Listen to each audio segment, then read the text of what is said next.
దేవుడు మనల్ని చూస్తున్నాడు, మనం ఆయన్ని చూడగలగాలి. రెండో మాట చూద్దాం. ఆదికాండములోనే 16వ అధ్యాయం 13వ వాక్యం చదవండి.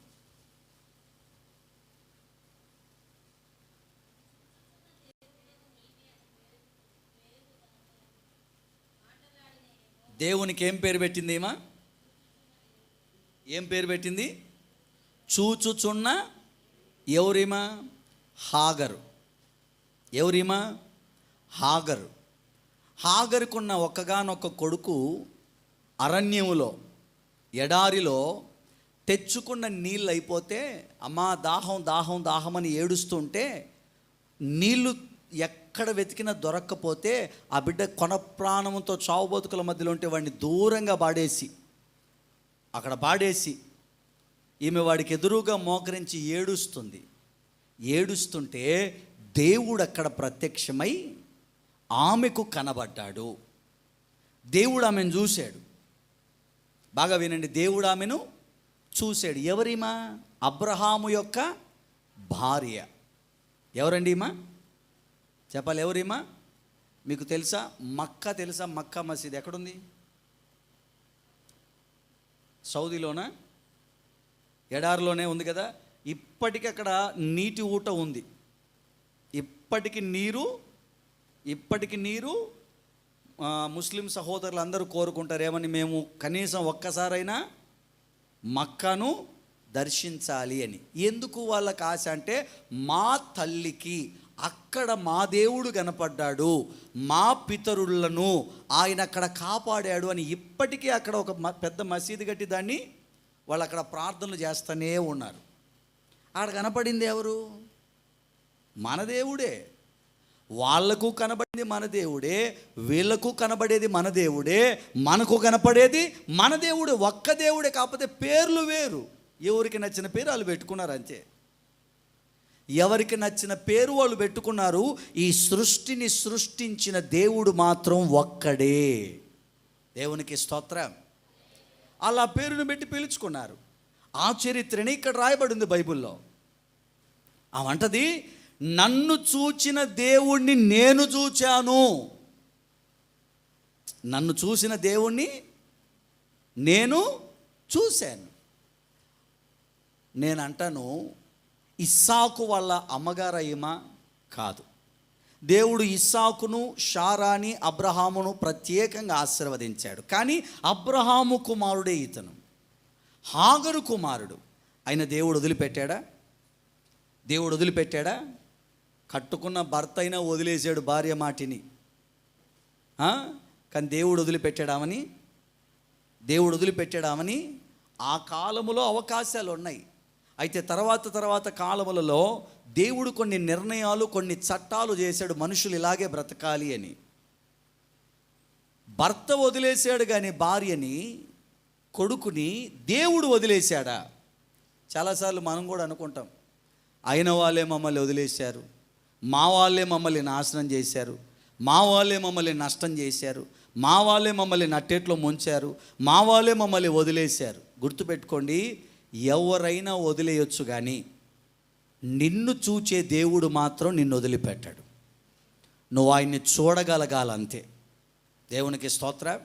ఆమంటది, నన్ను చూచిన వాణిని నేను ఇక్కడ చూచాను అని. ఏం పేరు పెట్టింది ఆయనకి? చూచుచున్న.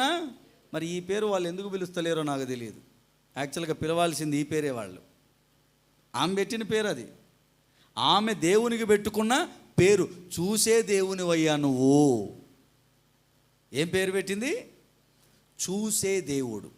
మనల్ని చూసే దేవుణ్ణి మనం చూడగలిగితే నీ ఇంట్లో ఎలాంటి మరణకరమైన పరిస్థితి ఉన్నా ఆయన బాగు చేయగలడు.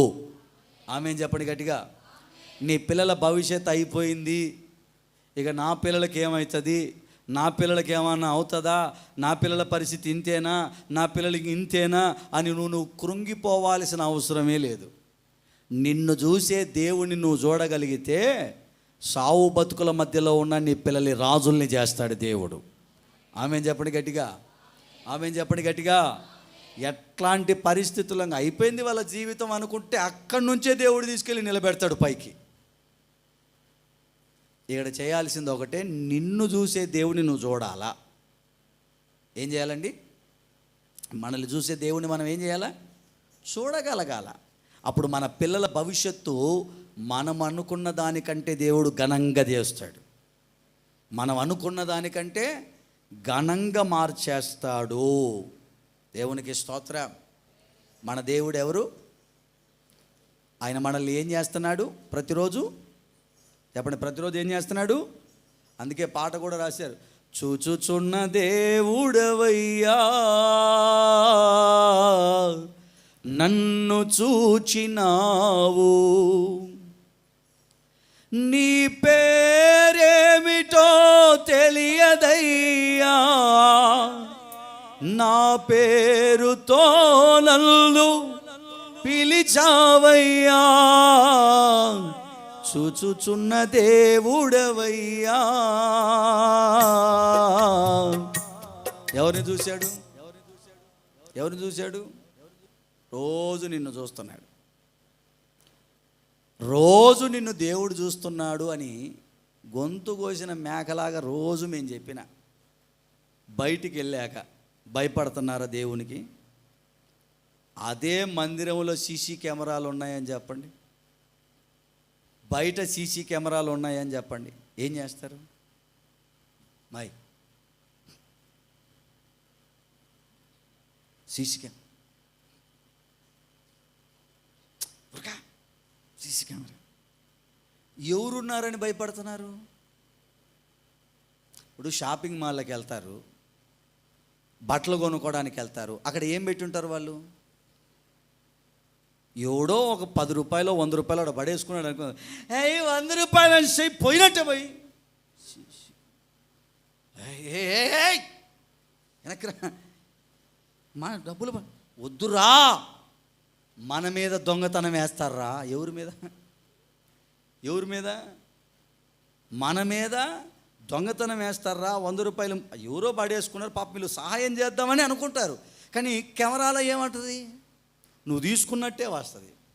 మన మీద దొంగతనం వేస్తారా అని పడుంటే, హలో ఎక్స్క్యూజ్ మీ సార్, మీ షాప్లో ఎవరో డబ్బులు పడేసుకున్నారు. అదే సీసీ కెమెరా లేకపోతే అంతే, ఈ టనెలోపాటు మాయమైపోతుంది. 100 రూపాయలు జోబుకి వచ్చేసి ఉంటుంది. ఏంటమ్మా? ఏం లేదండి, ఏం లేదు, ఏదో శబ్దం వచ్చింది, ఏందా అని నేను కూడా చూస్తున్నా. అదే సీసీ కెమెరా ఉంది అంటే పొర్రపాటున ముట్టుకోరు. ఒక సీసీ కెమెరాకి ఇంత భయపడి మర్యాద ఇస్తున్నారు, గౌరవం ఇస్తున్నారు. ఒక సీసీ కెమెరాకి ఎంత రెస్పెక్ట్ ఇస్తున్నారు అంటే, కరుడు కట్టిన దొంగలైతే దానిని కూడా లెక్క చేయరు. అవసరం లేదు, చూసుకో, ఫోటో తీసుకో. కరుడు కట్టిన దొంగలు ఏం చేస్తున్నారు? పోలీసు వాళ్ళు చూస్తున్నారు, తర్వాత మక్కలు ఇరగొడుతున్నారు తెచ్చి. ఎందుకని? కరుడు కట్టారు కాబట్టి వాళ్ళు. కానీ సాధ్యమైనంత వరకు మనిషి సీసీ కెమెరాకి ఏం చేస్తాడు? చాలా రెస్పెక్ట్ ఇస్తాడు, విలువ ఇస్తాడు, గౌరవం ఇస్తాడు దానికి. ఎందుకంటే అది మనల్ని బుక్ చేస్తుంది. మరి దేవుడు చూస్తున్నాడమ్మ రోజు అంటే, నా పని నాకు మస్తుగా ఉంది, ఎవరు చూస్తారు నిన్ను? నాకు కూడా అనిపిస్తుంది, దేవుడు కూడా సీసీ కెమెరాలు ఉన్నాయని కానీ పెట్టుంటే బాగుండు. ఎప్పటికప్పుడు వారానికి ఒకసారి ఇదిగో ఇన్ని తప్పులు లిస్ట్ ఇంటికే వస్తుండాల. మీకు తెలుసో తెలీదు, హైదరాబాద్లో పెద్ద పెద్ద సిటీలలో ఎవరన్నా లైన్లు క్రాస్ చేసి ముందరగా పోయినా, సిగ్నల్స్ దాటేసినా వాళ్ళు పోలీసు వాళ్ళు ఎంటబడి చలానాలు కొట్టాల్సిన పనిలే. ఫోటో టిక్ అని తీసుకుంటుంది, నెలకి ఇంటికి పంపిస్తుంది బిల్లు. ఎంత? నువ్వు పలానా రోజు లైన్ క్రాస్ చేసావు, దానికి 500.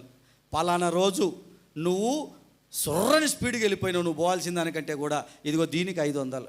మొత్తం లిస్టు పంపిస్తారు ఇంటికి.